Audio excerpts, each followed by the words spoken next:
אנחנו פה כי,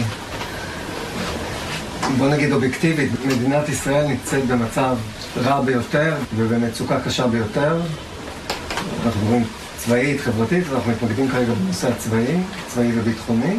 אי אפשר לשאת יותר את הנטל הזה כאילו רק במגזר מסוים, זה כבר ברמה של סכנה עקיפה. 30 40 נכדים ונינים. אם היו שואלים אותי, מה אתה מעדיף? שהערבים יעזבו אותם, ויהיו חילוניים. הייתי מעדיף שיעזבו את הראשונה. חניות אצלנו זה מעבר למוות.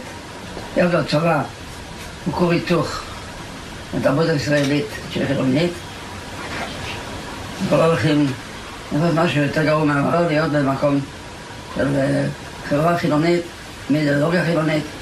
זה תת תרבות, וזה פיגור הכי גדול בפשע. אנחנו נמצאים בסיטואציה שאנחנו כציבור, אנחנו לא רואים מצב שמה שהיה ימשיך להיות. אחרי השביעי באוקטובר, אנחנו נמצאים בעולם חדש לגמרי במובן השלילי שלו. כל מקרה שיהיה, מעדיפים את הכלא על הצורך, שיהיה מה שיהיה.